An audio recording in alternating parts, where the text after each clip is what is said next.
3번이죠. 자, 갑은 자기 소유 주택을 을에게 임대했습니다. 틀린 것은 1번에 임차인 을이 주민등록을 옮긴 다음 날 병이 그 주택을 매수해서 소유권을 취득했다면 임대차 관계 존속 중에는 임차인 을에 대해서 그 주택의 인도를 청구할 수가 없다.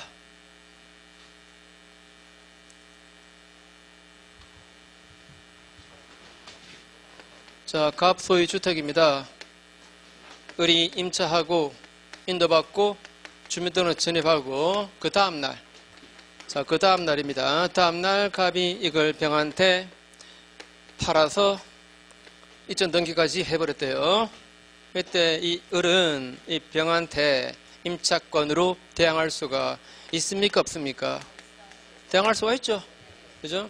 요거 갖추면 요거 그 다음날로부터 이 길부터 대항력 발생하는데 그 다음날 0시부터잖아요. 그죠? 뭐 0시부터니까 당연히 이게 더 우선하겠죠. 그죠?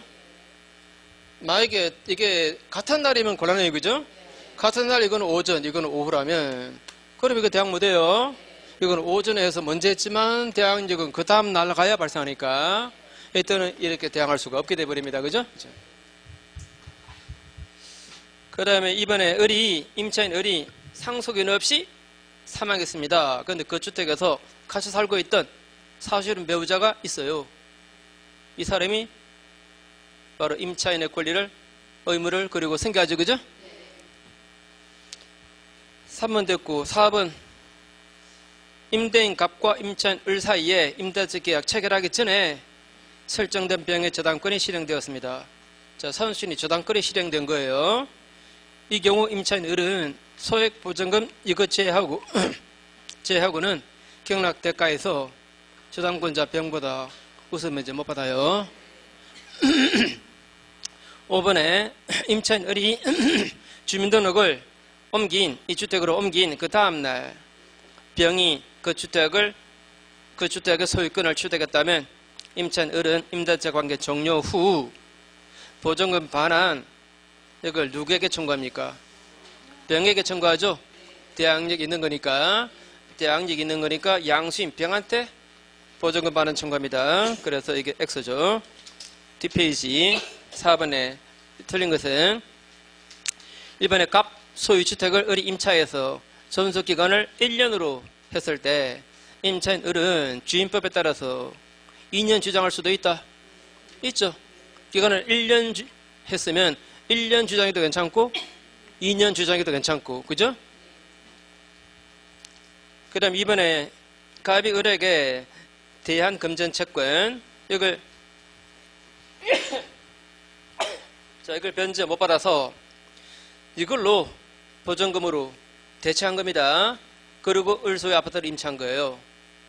이 경우도 보호 받아요, 안 받아요? 아니, 채권으로서 보증금 중구로 대신한 거예요. 이것도 주임법에 보호를 받습니까? 안 받습니까? 받아요. 그죠? 받아요. 전세권 어때요? 채권으로서 전세금 중굴로 대신했습니다. 그래도 괜찮아요. 그죠? 3번에 주민등록이 직권 말소되었습니다. 자, 직권 말소되면 일단 대항력은 소멸하는 게 원칙입니다. 그런데 주민등록법 소정의 이 절차에 따라서 주민등록이 다시 회복되었다면 만약에 그러면 대항력은 소급해서 발생해요. 그런데 그게 아니면 소급해서 발생 못해요. 그죠? 그래서 제3자에게 대항할 수 있다 없다? 대항 못하지. 자, 다시 한 번 더. 자, 갑 소유 주택입니다. 을이 임차인인데 인도받고 주민등록 전입했고, 그런데 주민등록이 이게 직권 말소되었습니다. 동사무소가 직권 말소시켰어요. 그러면 대항력은 일단 소멸하는 게 원칙입니다. 자, 그 다음에 제3자 병이 이 상태에서 1번, 2번 이 상태에서 제3자 병이 저당 잡은 겁니다. 당연히 주민등록 없으니까 임차인 대항력 있는 임차권인 줄 몰랐겠지. 뭐 이거는 100% 주민등록이 없으니까. 그죠? 그 다음에 이게 다시 회복되었습니다. 주민등록이 회복되었다 또는 재등록되었다. 재등록되었을 때 이게 만약에 주민등록법 소정의 그 이 절차에 따른 것이었다면 애당초 말소가 잘못되었었다 이 말입니다. 그죠? 그러면 대항력은 소급해서 발생해요. 소급해서 대항력 발생하니까 바로 이자한테 대항할 수 있는 거죠. 그죠? 그런데 만약에 이 절차에 따른 것은 아니었고 그냥 통상적인 제동력이었다면 그러면 소급이 아니고 그냥 그때부터 발생합니다. 그죠? 소급 아니에요. 그때부터 발생하니까 이자한테 대항할 수 있다 없다? 없는 거죠. 먼저 들어온 자한테 대항 못하는 거죠. 자, 4번 보시면 임차인 갑이 임대인 승낙받아서 을에게 적법하게 전대했습니다. 이때 임차인 갑이 임차 주택에 거주하지 않고 자신의 주민등록을 이전하지 아니하더라도 전차인이 인도받았고 전차인 자신의 주민등록 하여야 그래야 갑은 제3자에게 대항력 갖는다. 말을 이렇게 느슨하게 쓴다. 자, 다시 자, 전차인이 인도받고 전차인 주민등록이면 그러면 됩니다. 근데 전차인이 주민등록 전혀 안 하고 임차인이 주민등록 했다면 이건 안 돼요. 전차인이 주민등록이라야 그래야 대항력 갖는 겁니다. 자, 5번에 전차인 을이 주택 인도받았으나 을의 이름으로 주민등록 이전하지 않았더라도 임차인 갑의 이름으로 주민등록했다. 자, 이건 뭐 이름으로 뭐 필요하네. 자, 갑이 주민등록 전입했다. 이거는 대항력 없습니다. 그죠? 국어를 못해서 그래. 국어를 잘해야 되는데. 제가 한번 그 전에 자랑한 적 있죠? 저 국어 엄청 잘했어요. 웃을 일이 아니라니까. 진짜 잘했어요, 제가. 어느 정도 잘했는가 하면은,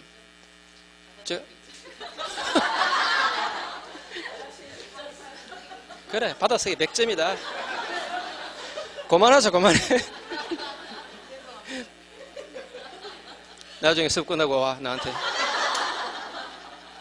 용서 못해. 자, 5번 보겠습니다.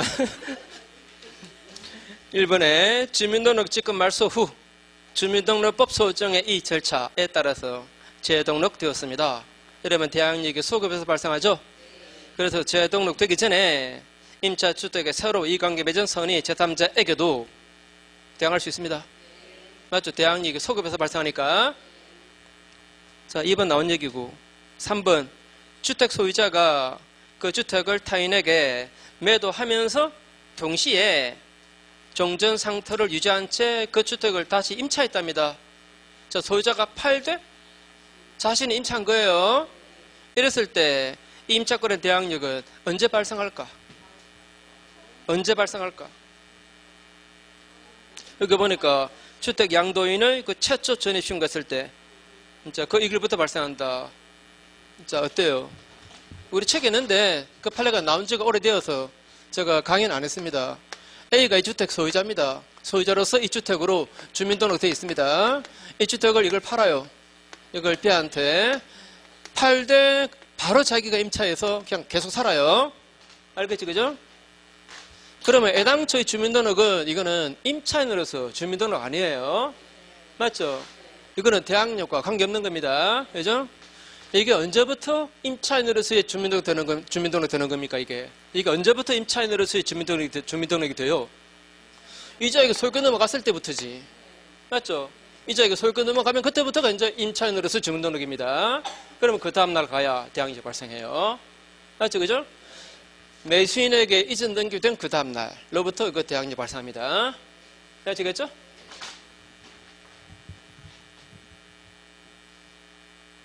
자, 그 다음에 4번은 말이죠.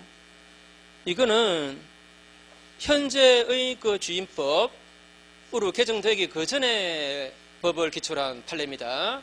이 판례는 우리 집 나올 수 없어요. 지금 이런 내용은 이미 현행법에 다 반영되어 있습니다.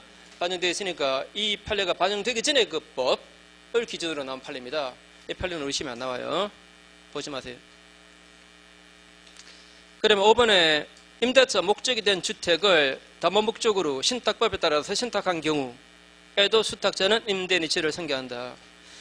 자, 언젠가 한번 제가 신탁법에 따른 신탁, 이거 한번 말씀드린 적 있죠? 아무 답이 없네. 자, 혹시 신탁법에 따른 신탁, 이런 얘기가 나오면 말입니다. 나오면 딱 두 번 나와요. 딱 두 번 나올 수 있습니다. 첫째는 합의에서 만약에 수탁자가 수인이면 이거는 그 수탁자들의 합의로 본다 라는 신탁법의 내용이 있습니다. 신탁법의 내용. 그러니까 우리가 합의는 어떤 경우에 합의가 성립합니까? 동업관계, 조합계약, 그죠? 조합계약을 체결하면 그 재산은 바로 합의죠, 그죠? 그죠? 그다음에 신탁법에 수탁자가 수인이 있을 때 이거 합의로 본다는 조문이 있습니다. 왜 이랬을까는 궁금해하지 마시고 그냥 외우세요. 별로 중요한 거 아니니까. 외우시면 되겠죠? 그럼 만약에 명의신탁에서 수탁자가 수인이면 어떻게 될까? 원래 명의신탁, 효력이 있는 명의신탁에서는 수탁자가 대배 쪽으로 소유자 맞죠? 그런데 그 수탁자가 수인이다 말입니다. 그럼 공유로 봐요. 대배 쪽으로 공유입니다. 그런데 신탁법에 따른 신탁에서 수탁자가 수인이면 이걸 합의로 봅니다. 취지는 신탁법에 따라서 신탁하면 내외적으로 수탁자가 완전한 소유자가 되어버립니다. 완전한 소유자가 돼요. 소유권을 갖습니다. 취지를 잠깐 설명드릴게요. 그러면 자, A라는 사람이 지금 빌딩이 있습니다. 살아생전 자기가 번 돈으로 이제 마지막 재산입니다. 이제 자기는 가야 돼요. 이제 어디로? 하늘로 가야 돼요. 자기 남긴 재산 가지고 뜻있는 사업을 하고 싶습니다. 그러면 이제 장학재단 만들고 뭐 이러면 되겠죠, 그죠? 뭐 학교를 설립하든지. 이제 자기는 이제 죽을 사람이에요. 이렇게 할 시간도 없고 자기는 그런 역량도 부족해요. 그때 이걸 아주 덕망이 높은 어떤 사람한테 줘버립니다. 그냥 줘버려요. 바로 신탁하는 겁니다. 신탁하는데 이 사람은 이제 등기 받으면 내 외적으로 완전 소유자가 돼버리고, 다만 이 사람은 이 사람과의 신탁 약정을 지켜야 됩니다. 반드시 이 사람이 신탁법에 따른 정한 그 사업만 해야 돼요. 그러니까 내가 장학사봐라 이러면 장학사만 해야 돼요. 장학사업 안 하면 신탁법, 신탁 약정 위반으로 채무 불이행 책임져야 돼요. 이런 책임은 부담하지만 이 자가 소유자는 완전 돼버려요. 완전 소유자입니다. 이 사람이. 그래서 이 자가 제3자에게 팔아버리면 이 사람은 무조건 소유 끝이 하는 겁니다. 다음에 이 사람은 신탁약정 위반에 따른 손해배상 책임지는 거고. 그러니까 신탁법에 따른 신탁했을 때 수탁자가 완전 소유자가 돼버린다. 요것만 기억하세요. 그냥. 그래서 요 얘기가 두 번 나올 수 있습니다. 그런데 A 소유 땅을 B가 취득 없이 완성했다. 이전 등기 청구가 생겨났습니다. 그런데 만약에 A가 이 땅을 C한테 신탁법에 따라서 신탁했다. 그랬을 때 이게 청구할 수 있는 거 뭐다지? 완전 소유자니까. 맞죠? 이 소유자가 완전히 바뀐 거잖아요. 새로운 소유자입니다. 새로운 소유자한테 청구 못한다는 이 얘기가 나올 수 있고. 그 다음에 지금 나온 거. 자, A 소유 주택입니다. B가 임차인으로서 대항력을 갖춘 겁니다. 그런데 A가 이걸 신탁법에 따라서 C한테 신탁한 거예요. 신탁법에 따라서 신탁했다. 목적은 뭐가 나오든 신경 쓰지 마세요. 담보 목적이든 뭐 그런 거 신경 쓰지 마세요. 아무튼 신탁법에 따른 신탁이면 이자가 완전 소유자가 돼버립니다. 그럼 이자가 임대인 이치를 승계하는 거예요. 이해됩니까? 소유자가 바뀐 거니까 이자가 임대인 이치를 승계하는 겁니다. 자, 계약이 다 나왔으니까 그럼 이건 왜 합의를 하는가? 보세요. A가 자기 재산을 B하고 C한테 신탁법에 따라서 신탁했습니다. 두 사람한테. 왜 이렇게 하겠습니까? 이 사람이 완전 소유자가 돼버리니까 제3자에게 팔아먹을 수 있잖아요. 그죠? 근데 두 사람이라고 공유를 해버리면은 지분을 막 팔아먹을 거 아닙니까? 합의를 해놓아야 지분도 못 팔아먹지. 이해돼요? 이것 때문에 합의를 하는 거예요. 그죠?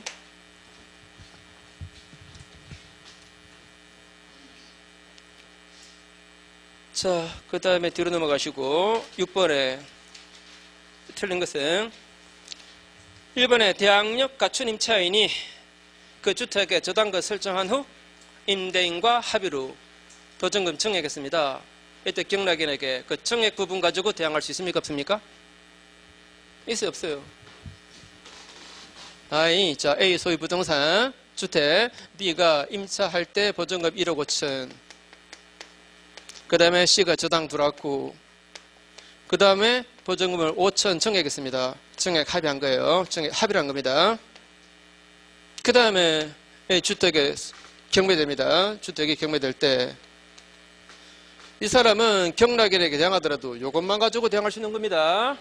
맞죠? 요거 가지고 대항할 수는 없어요. 그죠? 요거는 이거보다 늦었으니까. 그죠? 요거보다 먼저 된 거. 요것만 가지고 대항합니다. 우선 면제 받아도 요것만 먼저 우선 면제 받고 요거는 후순위 면제 받는 겁니다. 맞죠? 그죠?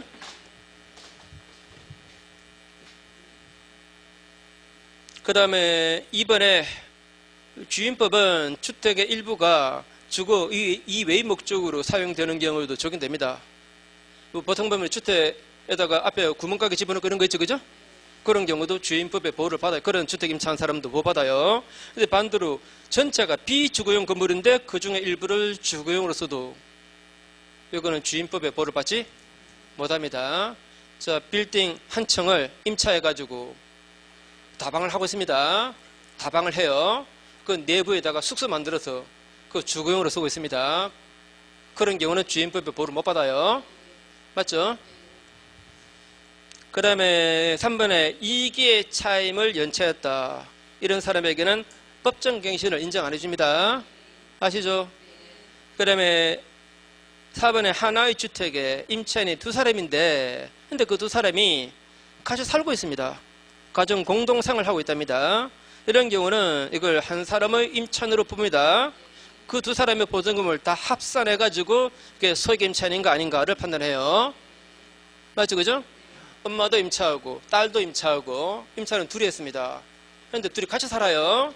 그러면 엄마 보증금, 딸 보증금 다 합산해가지고 1억보다 적어야 그래야 소액 임차인입니다. 맞죠? 그죠? 수일일 때. 그 다음에 5번에 임차주택에서 같이 살고 있던 사실은 배우자는 아까 임차권 승계할 수 있다 그랬죠? 그런데 그 죽은 사실은 배우자 남편이 보증금 다 까먹었습니다. 월세를 못 내서 빚만 잔뜩 남아서요. 월세만 많이 밀렸습니다. 그러면 자 임차권 승계하기 싫겠죠? 싫겠죠? 아니 마음들 좋네. 그런데도 뭐 승계. 자 그런 경우는 1개월 이내에 집주인에게 반대 의사를 표시하면 임차권 승계 안 해요.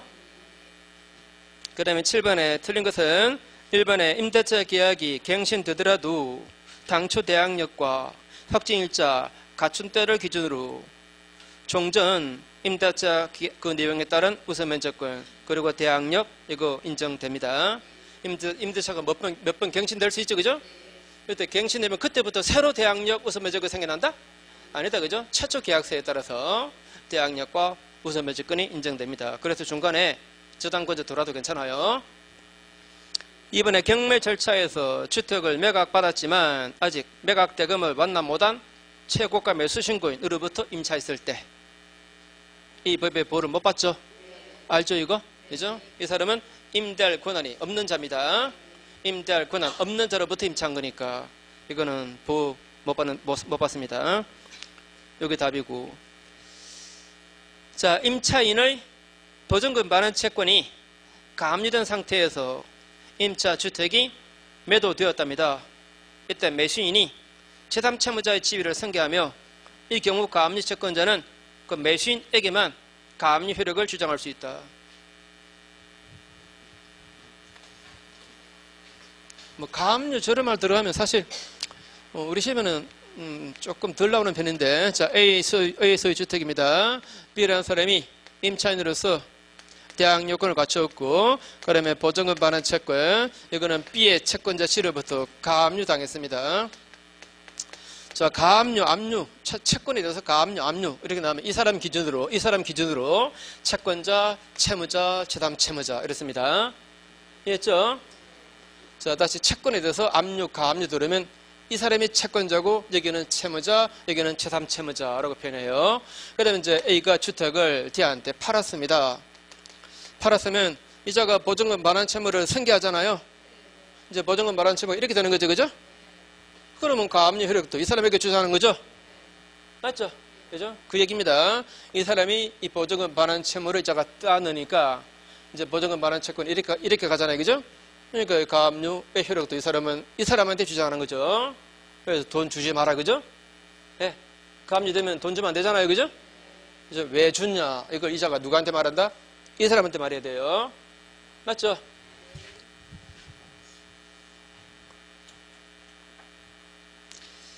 (4번에) 임차권과 분리해서 보증금 반환 채권만 양수한 채권 양수인은 우선 면제권 행사할 수 없다. 상당히 중요한 지문인데 왜 고개를 끄덕끄덕 하는 분이 몇 분 안 계시나 이거.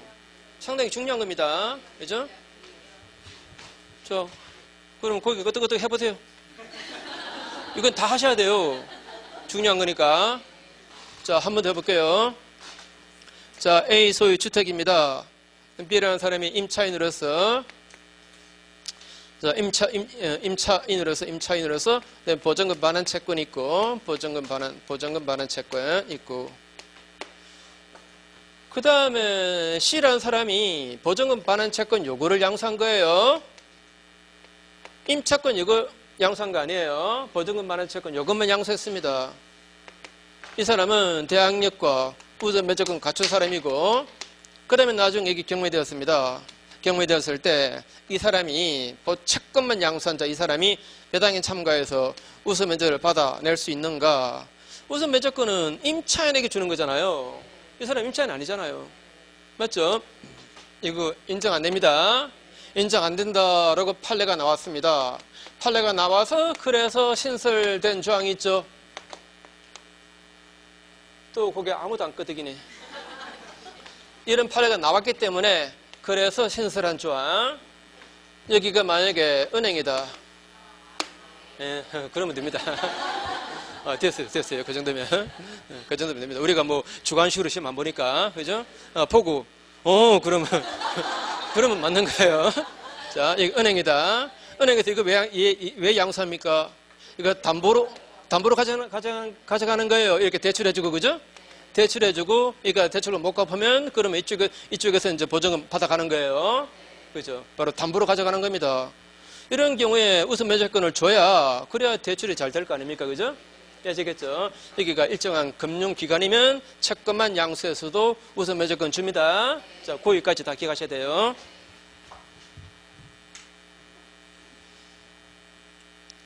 자, 그 다음에 5번에 임차인이 보증금 반환 청구 소송에 확정 판결을 받아가지고 이걸로 임차주택을 경매해버렸습니다. 다시 임차인은 뭐 했다고요? 보증금 반환 청구 소송에서 판결 받아가지고 임차주택을 경매 신청했다. 그죠? 경매 신청했을 때 이때는 별도로 배당 요구 안 해도 우선 면제권이 인정이 된다. 자, 원래 A 소유 주택에 B가 임차인으로서 대항력과 우선 면제권을 가지고 있을 때, 자, 이게 만약에 경매가 된다면 이 사람은 대항력 쪽을 선택할 수도 있고 우선 면제권 쪽을 선택할 수도 있잖아요. 그러면 그에게는 배당에 참가할 수도 있고 안 할 수도 있고, 그죠? 안 할 수도 있고 할 수도 있고, 안 한다는 것은 대항력 쪽으로 가는 거죠. 그래서 경락인에게 임차권의 존속을 주장하는 거죠. 그죠? 그 다음에 배당에 참가한다는 것은 우선 면제받고 나간다는 말이죠. 그렇죠? 선택할 수 있습니다. 선택할 수 있으니까 이 사람은 배당 요구 신청 안 하면 법원에서 배당 안 해주는 겁니다. 맞죠? 그래서 주택임차인의 보증금 반환 채권은 이거는 배당 요구 채권입니다. 배당 요구 채권이 말은 배당 요구해야 배당 받는다. 그죠? 이제 배당 요구해야 됩니다. 그런데 이자한테 보증금 돌려달라고 소송을 제기해서 이거 가지고 판결 받아가지고 이 판결 가지고 이거 가지고 경매 들어갑니다. 어때요? 이거는 보증금 반환 받으려고 하는 거잖아요. 이런 경우까지 배당 요구 신청해야 됩니까? 이 자체가 배당 요구 신청이에요. 그죠? 경매 신청 들어갔다는 게, 그죠? 경매 신청서에 자기 보증금 액수가 얼마다 다 나와 있잖아요. 그죠? 이런 경우는 배당 요구 신청 안 해도 당연히 배당 받습니다. 기왕에 그림 그렸으니까. 자, 이렇게 보증금 반환 청구 소송으로 판결 받아가지고 경매 들어갈 때,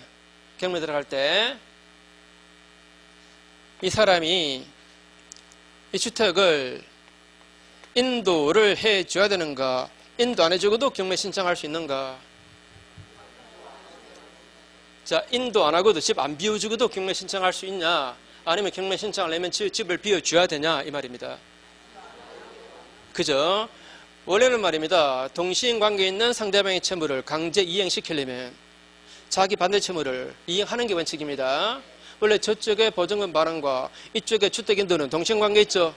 이제 저쪽에 보증금 반환 채무를 강제 집행시키잖아요. 그러면 동시인관계는 주택인도를 하는 게 원칙입니다. 근데 주택인도 해버리면 대항력 딱 깨져버리잖아요. 맞죠? 그것 때문에 인도 안 하고도 경매 신청할 수 있다라고 되어 있습니다. 자, 주택임차인이 경매 들어갈 때는 주택인도 안 하고도 할 수 있어요.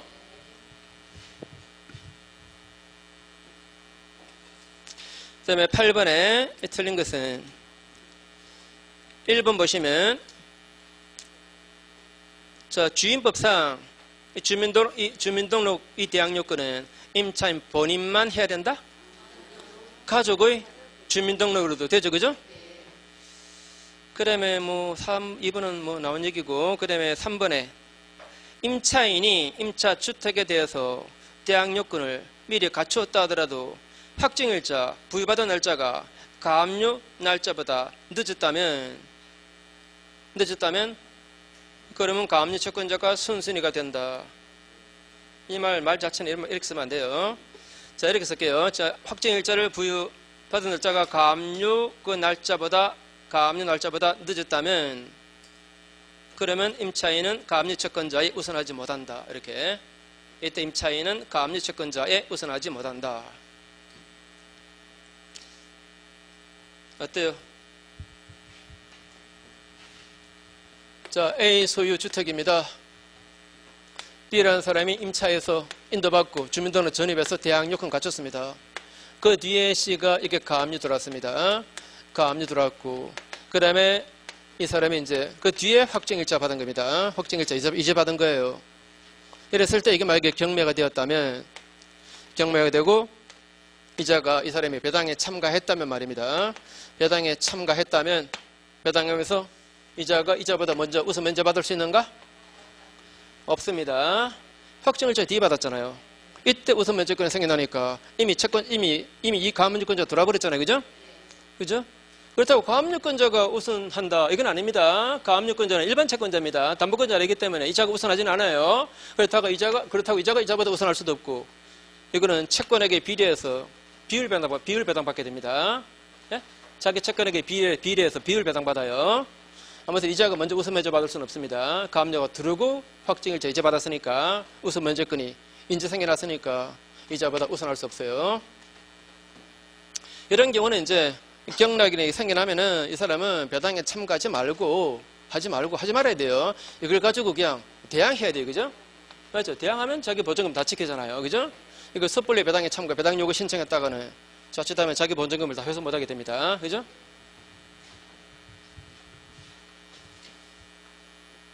자, 그 다음에 4번에 임차 주택에 이것도 뭘 말하는지. 자, 그 임차 주택의 실제 주소와 일치하지 않는 주민등록 전입했다 이 말입니다. 임차 주택의 그 실제 주소와 일치하지 않는 그런 주소로 주민등록 전입했다. 이러면 이거 대항력 있어요, 없어요? 없는 거죠, 그죠? 없습니다. 임차 주택의 실제 주소와 다른 주소로 주민등록 전입했다. 이러면 이거는 대항력 인정하지 않습니다. 뒤로 넘어가시고,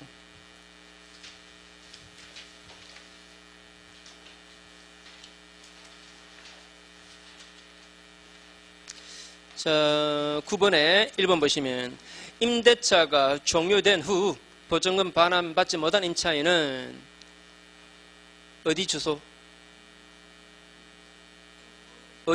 관할법원에?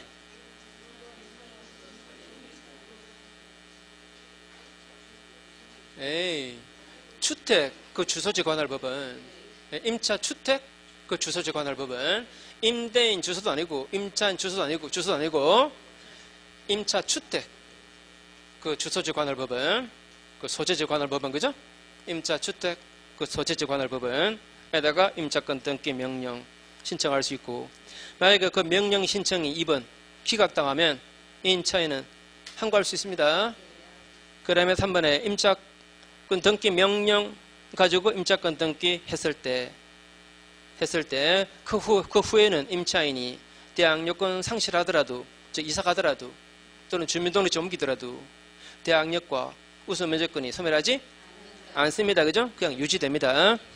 그 다음에 또 4번에 이런 임차권 넘기 명령으로 임차권 넘게 해놓은 이 주택은 그 뒤에 들어온 사람은 소액 임차인이어도 보호받지 못합니다. 보호 안 돼요.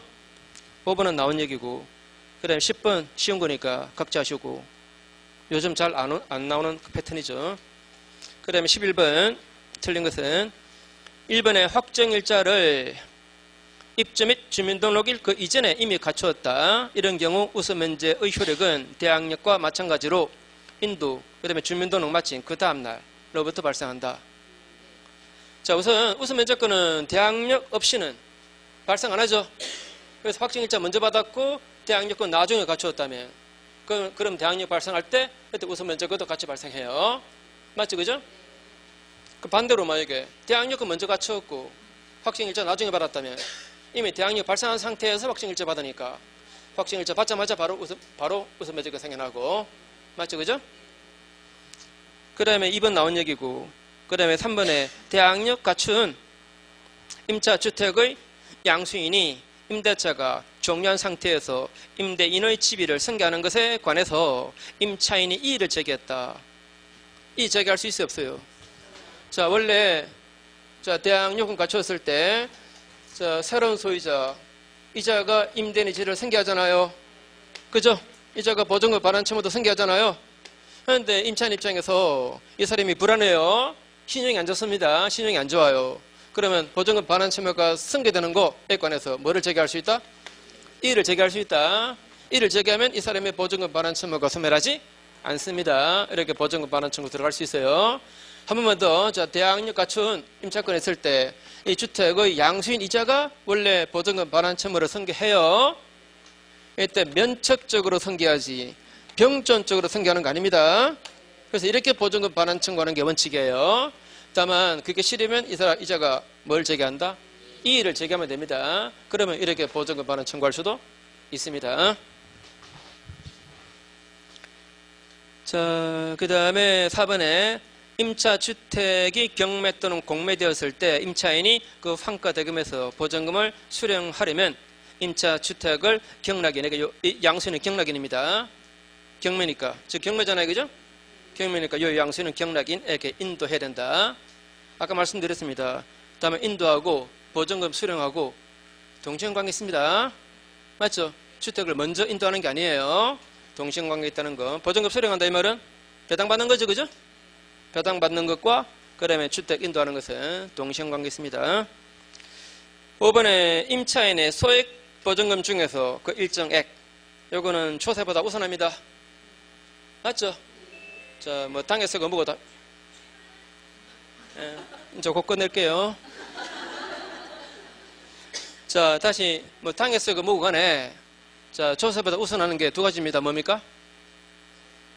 소액 임차인의 일정 금액, 그거하고 근로자들 3개월분 임금 채권, 요거는 최우선이죠, 그죠? 그거보다 더 빠른 것은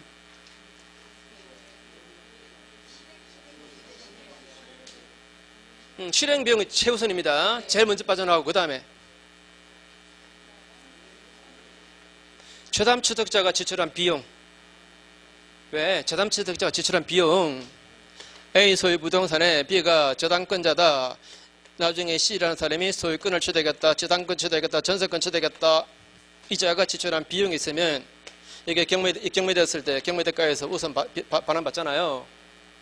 최담취득자가 지출한 비용 말입니다. 이게 두 번째입니다. 그러면 이제 소액임차인 하고 근로자, 소액임차인과 근로자의 그 3개월분, 그거는 우열 없어요. 사실 부딪힐 일도 없습니다. 이거는 동순입니다.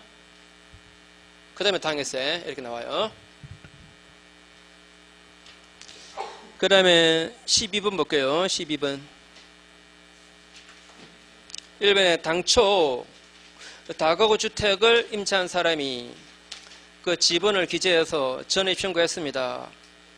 그런데 그 건물이 나중에 다세대 주택으로 변경되었답니다. 그래도 그 주소 그냥 그 주민등록 그냥 그대로 둬도 대항력은 상실하지 않는데요. 그 그 다음에 이번에 기존 채권을 우선 면제받을 이 목적으로 임차 형식을 취한 겁니다. 이런 경우는 보호 안 해줍니다. 네? 보호 안 해줘요. 자, 다시 A라는 사람이 집을 가지고 있고 B라는 사람은 A한테 채권이 있습니다. 여기 저당권자가 있어요. 저당권 있습니다. 이 사람은 그냥 일반 채권자입니다. 이 사람보다 먼저 이자가 우선 면제받으려고 형식상 소액임차인처럼 그렇게 했다 이 말입니다. 이 사람 보호 안 합니다. 가장이죠, 그죠? 가짜죠, 가짜. 자, 그 다음에 3번에 보증금 중 일정액. 자, 보증금 중 일정액 이 말은 무슨 말이죠? 자, 보증금 중 일정액 이런 말 나오면 뭘 말합니까? 소액임차인. 소액임차인. 시험 지문에서 말이죠. 소액임차인 이런 말 잘 안 씁니다. 잘 안 써요. 그냥 보증금 중 일정액 이 말 나오면 바로 소액임차인이다. 이렇게 생각하셔야 돼요. 이걸 최우선 면제받으려면 그 임차인은 그 주택에 대한 경매 신청에 등기 전까지 그 주택에 들어왔고 주민등록 전입이 돼 있어야 됩니다. 맞죠? 경매 신청 등기 되기 전까지 들어와 있는 사람만 보호돼요. 그 다음에 4번에 주택의 소유권 보존 등기가 이루어진 후에 주택의 분할 등으로 지적도, 토지대장, 건축물 대장상의 주택 지번 표시가 등기부상의 지번과 서로 달라졌습니다. 이때 대장의 그 지번에 따라서 주민등록 전입하면 돼요. 대장이 우선하니까. 맞죠? 대장에 따라서. 자, 한 번만 더. 자, A 소유 주택이 있습니다. 자, 원래 여기가 250번지입니다. 여기가 원래 250번지. 대장에도 그렇게 나와 있고, 그 다음에 등기부에도 그렇게 나와 있습니다. 자, 그런데 이건 이제 B가 임차하는데 그 전에 여기가 분할돼 버렸습니다. 토지가. 여기는 이제 250-1번지가 되었어요. 그게 대장에는 반영되었습니다. 250-1이라고. 등기부상에는 여전히 옛날 지분이 나와요. 이 사람이 주민등록 전입할 때 만약에 이걸로 했다면은 보호 안 돼요. 이걸로 해야 됩니다. 이게 실제 진짜 주소 맞잖아요. 그죠? 이게 정확한 주소니까 지번에 따라서 대장의 지번에 따라서 주민등록 전입하면 그럼 보호돼요. 자, 그 다음에 5번에 임차권의 양수인은 원래의 임차인이까지는 우선 면제권 또는 소액임차인의 최우선 면제권 이걸 행사할 수 있고 전차인은 이걸 대비 행사할 수가 있다. 임차권을 양수한 자입니다. 물론 적법하게 말입니다. 자, 이 사람이 대항력과 우선 면제권을 가지고 있다. 이랬을 때 B가 임차권을 C한테 양도했다. 임차권 양도에 아까처럼 채권 양도 아닙니다. 물론 적법하게 했을 때 말입니다. 이때 그러면 적법하게 양도했으니까 이거 다 넘어가겠죠, 그죠? 그러니까 이자가 대항력 우선 면제권 행사할 수 있겠죠, 그죠? 임차권을 양수한 거예요. 채권을 양수한 게 아니고. 13번에 틀린 것은 1번에 자, 읽어보고 한번 OX 해보세요.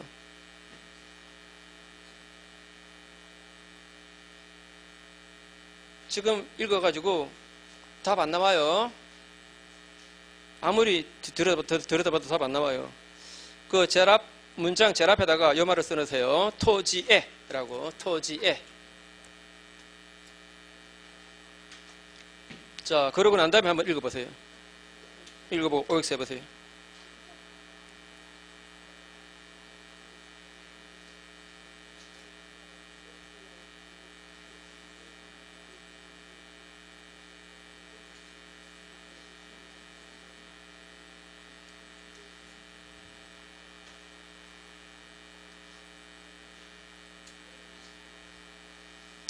자, 우선 이거부터. 자, 원래 소액임차인은 또는 대항력과 우선 면제권 갖춘 임차인은 토지만 경매되더라도 토지 경매대가에서 우선 면제 받을 수 있다는 거 알죠? 그거 알죠? 그죠? 물론 주택과 대지가 다 경매되면 양쪽에서 다 우선 면제 받고 대지만 경매돼도 우선 면제 받아요. 그죠? 자, 그러면 보세요. A 소유 토지구, A 소유 주택입니다. 주택. B라는 사람이 임차인입니다. 근데 소액 임차인입니다. 근데 그 앞에 C가 저당권 설정, 죄송합니다. 자, C가 먼저 저당권 설정받은 거예요. 이게 뒤에 들어온 겁니다. 그 다음에 저당권 실행 경매되었습니다. 경매되었을 때 이 사람의 일정 금액은 일정 금액 예컨대 서울이면 3,400까지는 경매대가에서 C보다 최우선 면제받는다 OX. 예? 최우선 면제받는다 OX. 원래 소액임 차이는 앞에 선순위 저당권자에서도 일정 금액까지는 최우선 면제 받잖아요. 그건 주택이 경매되든 토지가 경매되든 마찬가지입니다. 네. 마찬가지라니까요. 자, 토지만 경매되어도 그 토지의 선순위권자보다 먼저 최우선 면제 받아요. 먼저 받는데, 근데 이러면 어때요? A 소유 나대지입니다. A 소유 나대지에 B가 먼저 저당권 설정 받아 두었고, 그 뒤에 A가 그 주택을 지은 겁니다. 그 뒤에 주택을 지었고, 그 주택에 C가 소액 임차인으로 들어왔습니다. 이때 저당권자가 땅을 경매한 거예요. 땅을 경매했을 때, 이때도 이자가 먼저 B보다 최우선 면제 일정 금액을 최우선 면제 받을 수 있는가? 이거는 안 된다. 안 된다. 이 사람은 말이죠. 이 사람은 땅 잡을 때 위에 주택이 있으니까 소액임차인 들어올지도 모른다는 거 감안해야 돼요. 맞죠? 그죠? 감안해서 담보가치를 잡아야 됩니다. 이해하시겠죠? 그런데 이 사람은 원래 저당 잡을 때 이거 없었잖아요. 이 사람이 저당 잡을 때 여기 하필 또 주택이 지어질 거 그리고 또 하필 소액임차인 들어올 거라고 어떻게 예상하겠습니까? 이해하시겠죠? 그죠? 이런 경우까지 우선 최우선 면제 줘버리면 이 사람은 날벼락 맞는 거예요. 맞죠? 예측하지 못한 손해를 입는 겁니다. 이런 경우까지 최우선 면제권 줄 수는 없다는 게 판례예요. 이거는 돼요. 이거는 예측 가능해요. 여기 주택이 있으니까 소액임차인 들어올지도 모른다는 거 감안할 수 있는 겁니다. 그죠? 이거는 예측 못해요. 이해되죠? 그러면 2번하고 3번 말이죠. 이것도 현행법에 다 반영되어 있습니다. 이것도 현행법으로 개정되기 전에 그 전에 이런 부분이 미비되어 있을 때 나왔던 판례입니다. 지금 우리 시험에 나올 수 없어요. 이거는 2번하고 3번. 그 다음에 4번에 주택임차인이 대항 요건을 갖추었다 하더라도 확정일자 부여받은 날짜가 가압류보다 늦었다.